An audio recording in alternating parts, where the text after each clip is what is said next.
If you'd like to turn with me then to Esther, we'll read together. And today we are reading from chapter 9 of the 17th verse of chapter 9 until the end of chapter 10, which is 3 verses.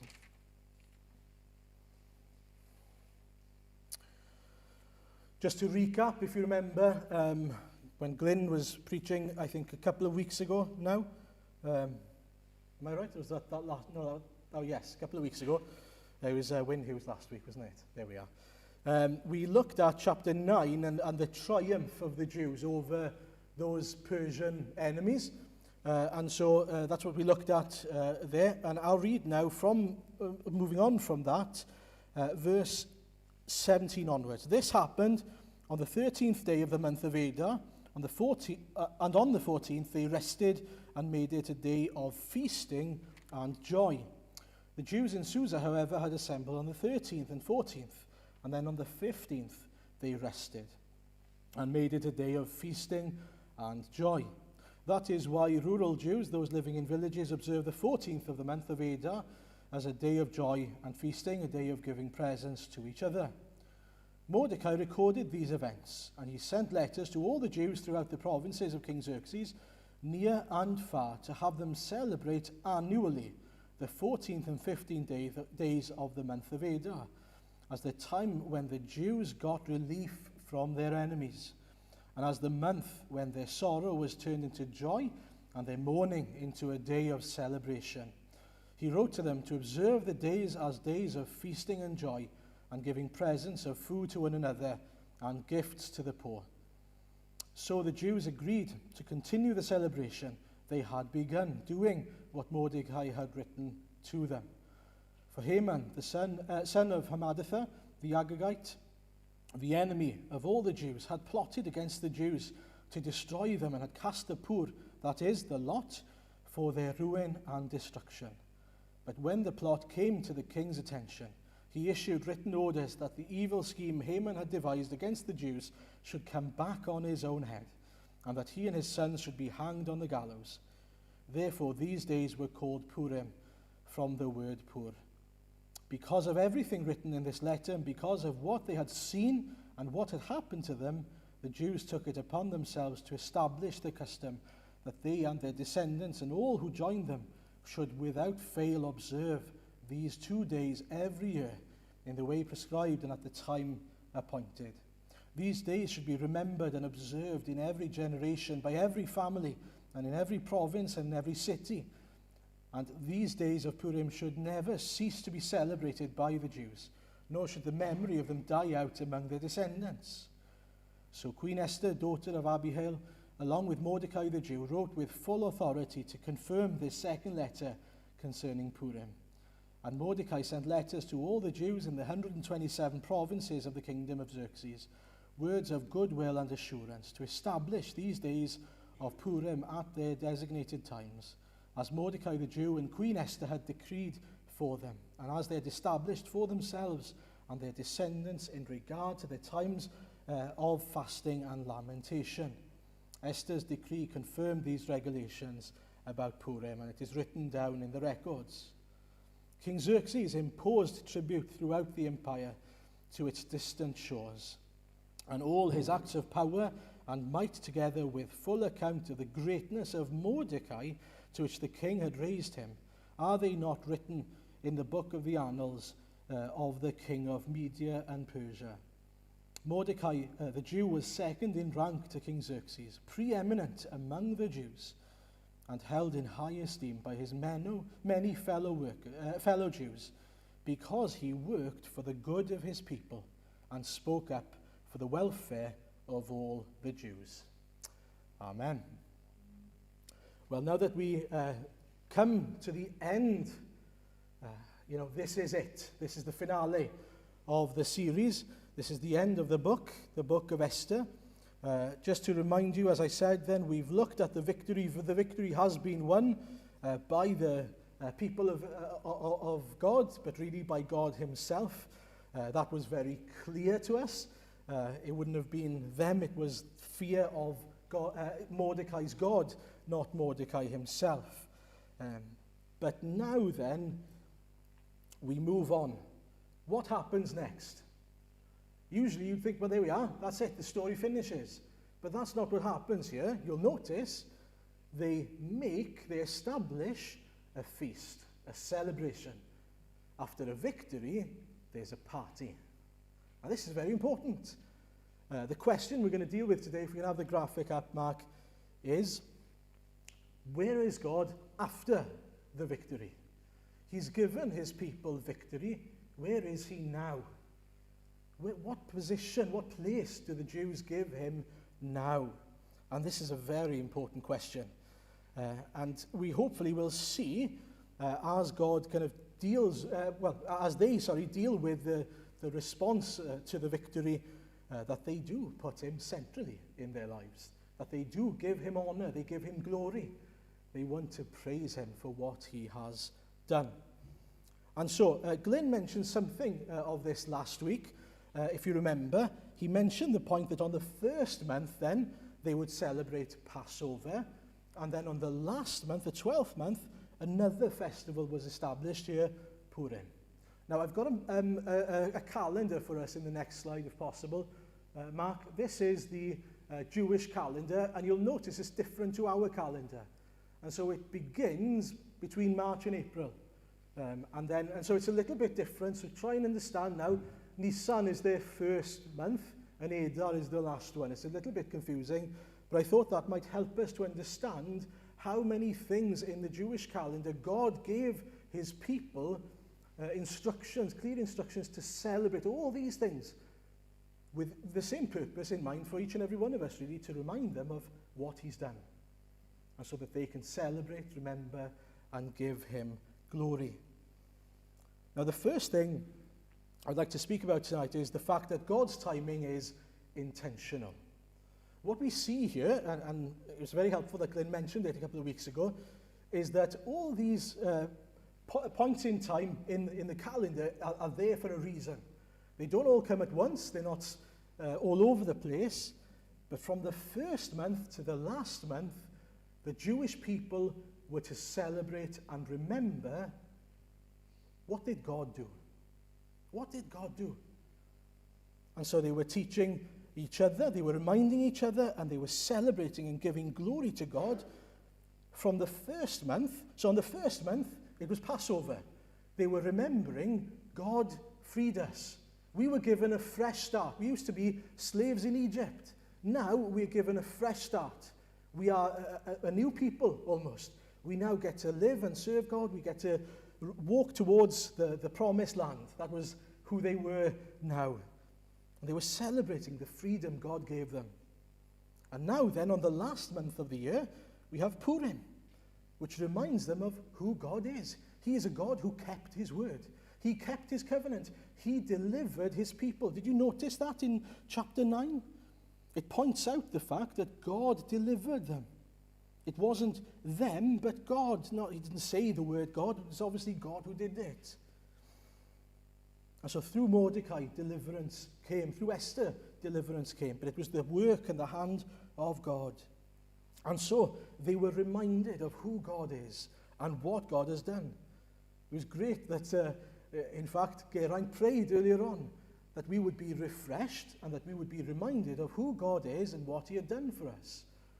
And those are two things that matter so much to us as Christians. It's the thing we need the most, to be reminded of who God is and what he has done. And what we see here is that the timing is great, because from the beginning of the year to the end of the year, they're thinking about God. Their minds are cast to God, and they are giving God glory throughout the whole year. Not just beginning and end either, but they're starting with the freedom God has given them, and they're finishing with the victory God has claimed for them. It's quite amazing when you think about it. And that's not accidental, it's how God works. It's God sort of showing that he has a plan. That all his timing is perfect.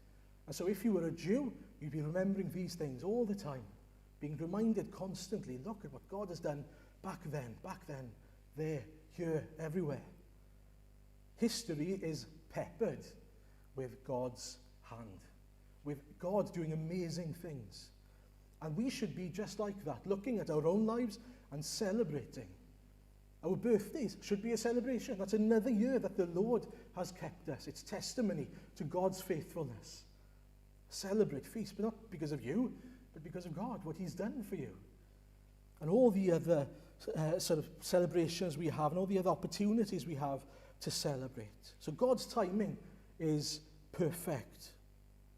Secondly, God's salvation is perfect. Now, why did they celebrate? Why did they celebrate all these events?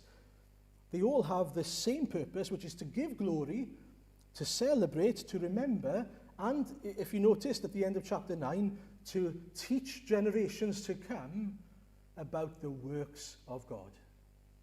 To teach them what God has done. That God is who he says he is. He is the deliverer, the enemy slayer, the covenant keeper, the freedom giver. Whether it's in Exodus 12 with the Passover, or all the way to Esther and beyond, he is all those things. Every single one of these celebrations and feasts show us that God is exactly who he says he is. They testify to who God is.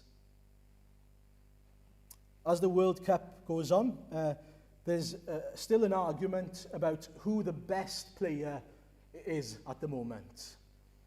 And it's one of two in our generation.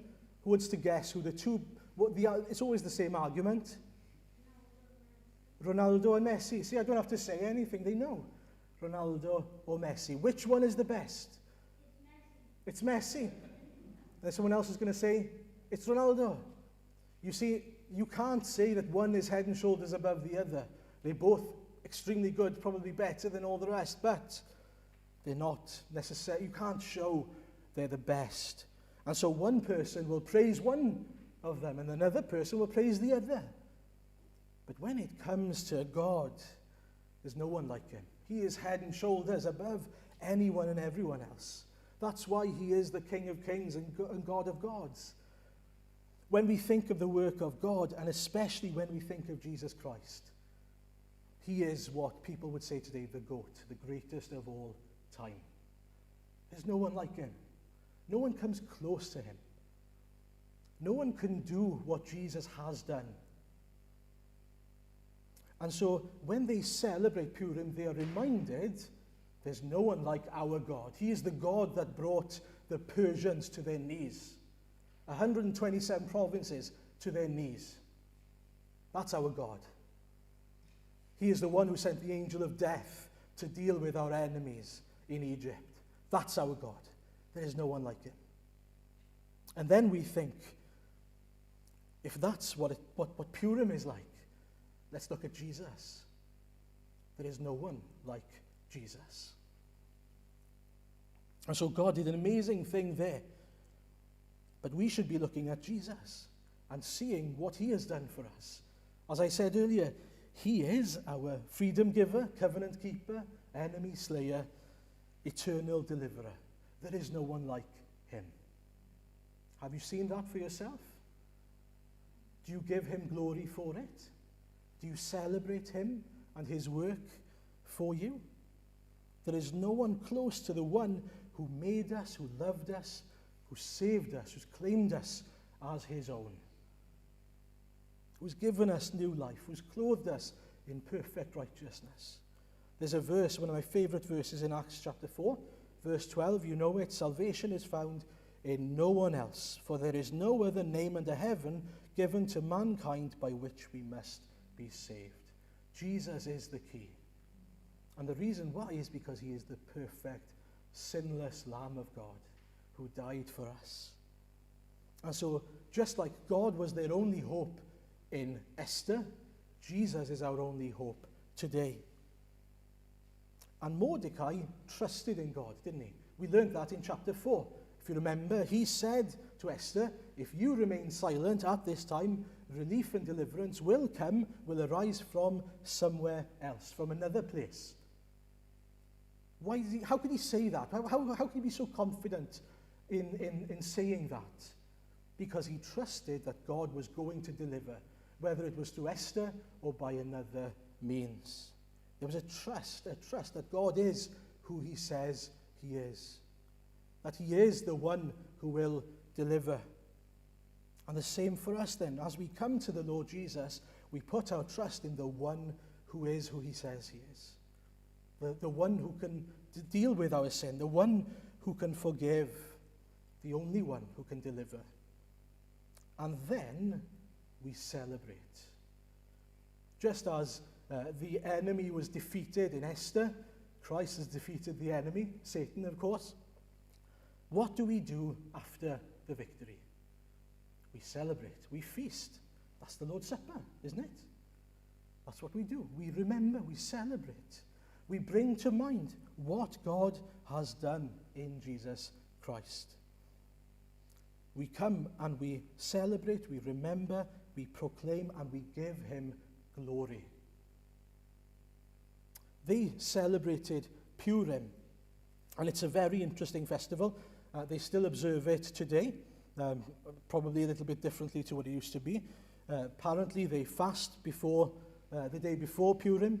They wear masks to represent sort of the hiding of the identity of Esther and Mordecai.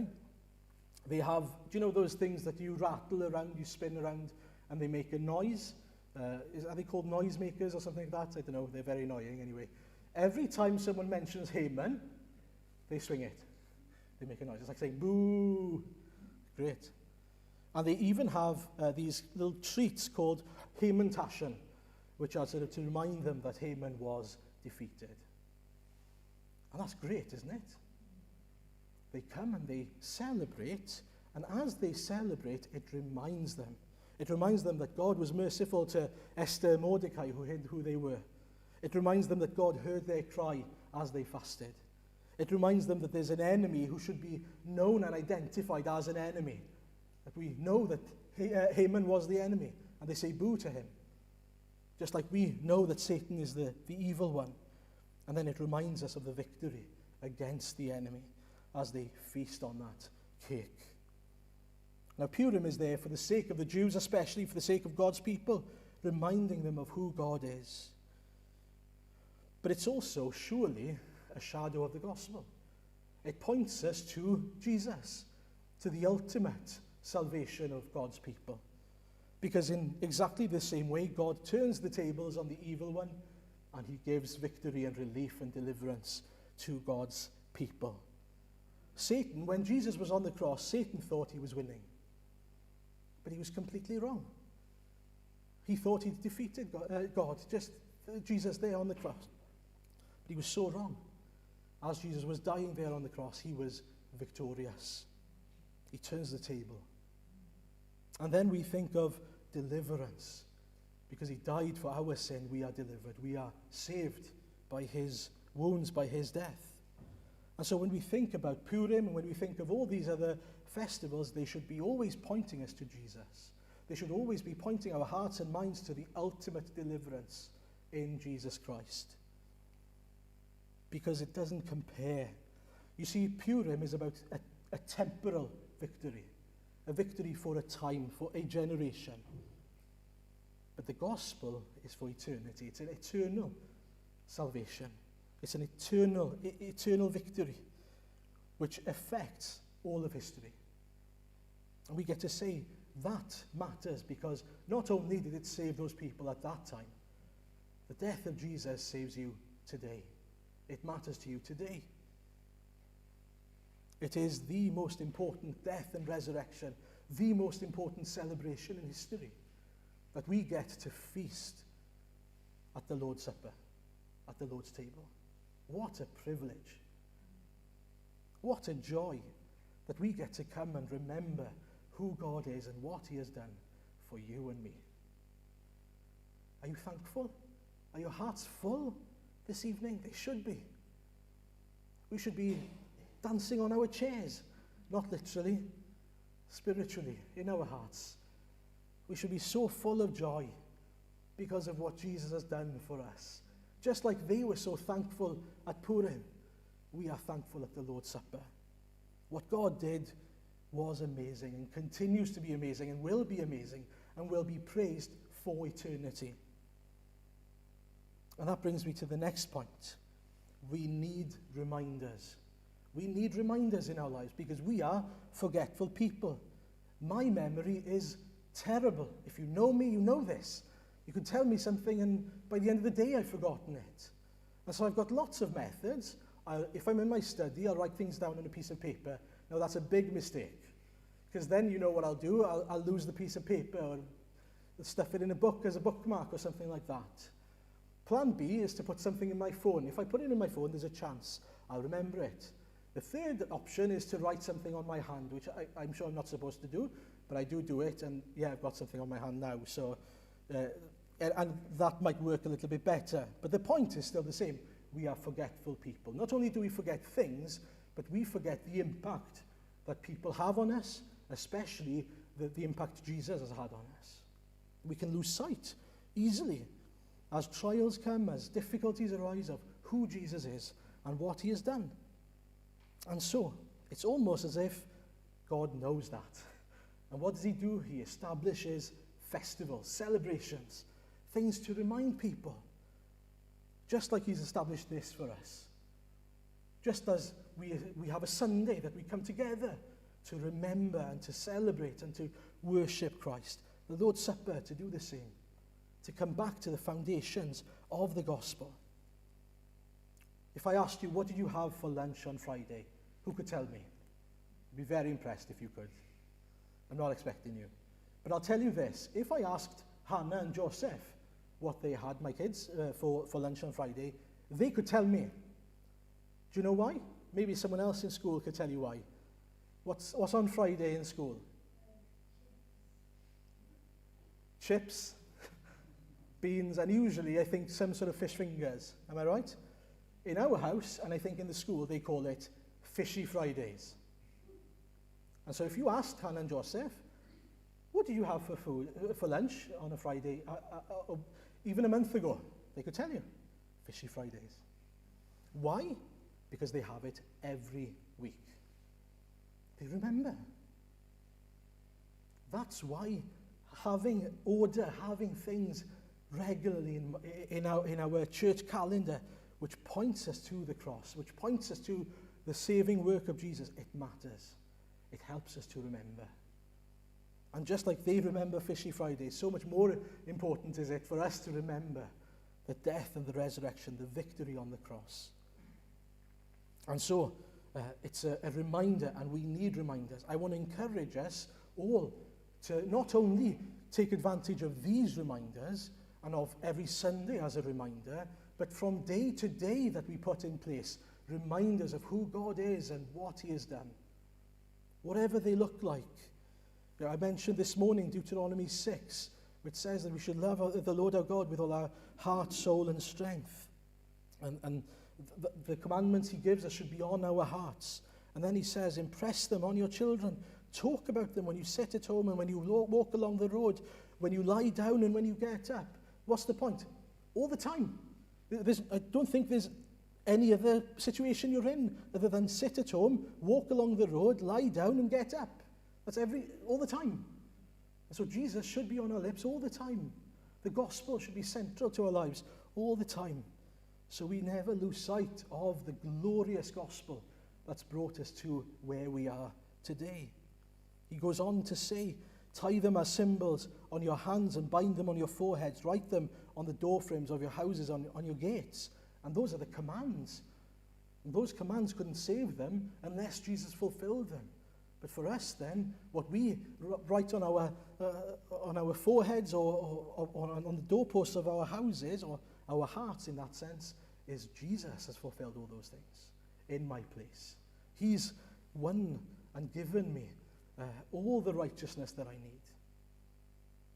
He saved me. That's my story. That's what I need to remember. And again, it's almost as if he knows we are a forgetful bunch. God knows we are going to struggle to remember because of the sinful heart, the sinful nature that's within us, who always wants to put ourselves first.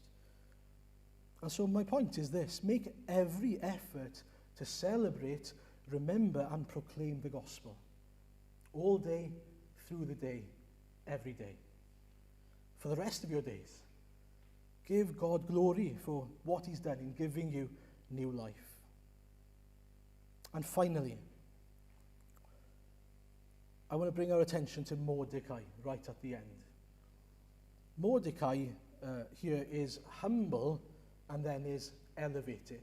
We see that, don't we, through the book. On Thursday and on Tuesday in the fellowship groups, we saw that, especially some themes in the book, especially this then, is Mordecai started off, in no man's land initially, but then he became humble. He humbled himself. He wore sackcloth and ashes. He sought the Lord, and then he was elevated to this position where we read in chapter 10 in your Bibles, the greatness of Mordecai. This is who he became.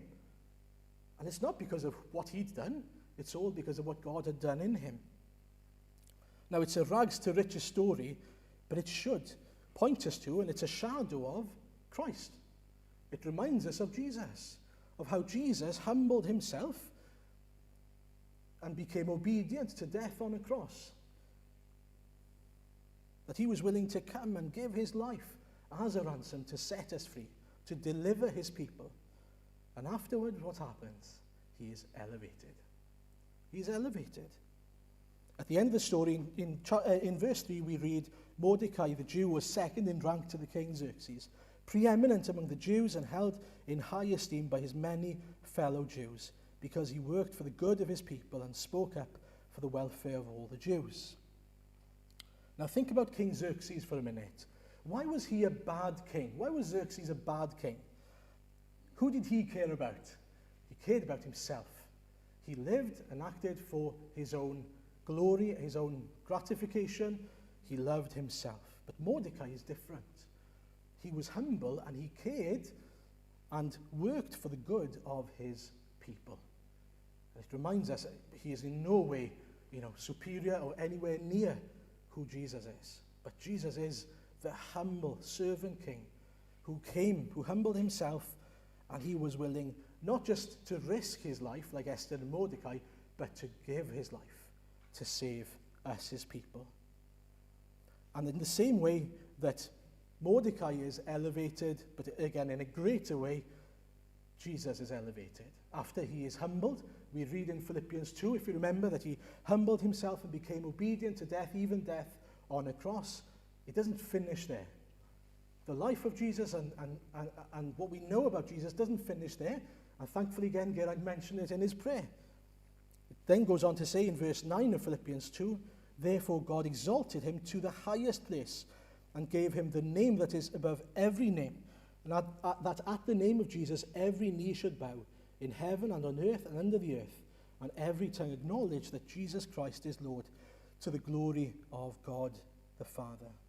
And so he's humbled himself for us, but he is now, don't think he's still there, don't think he's still in the grave. Not only is he alive, but he is on his throne. He is at the right hand of the Father, and he will judge all nations, all people, all generations. Every knee will have to face him and give an account before him, including each and every one of us. Now, when that day comes, I wonder, what's your response going to be? What's he going to tell you?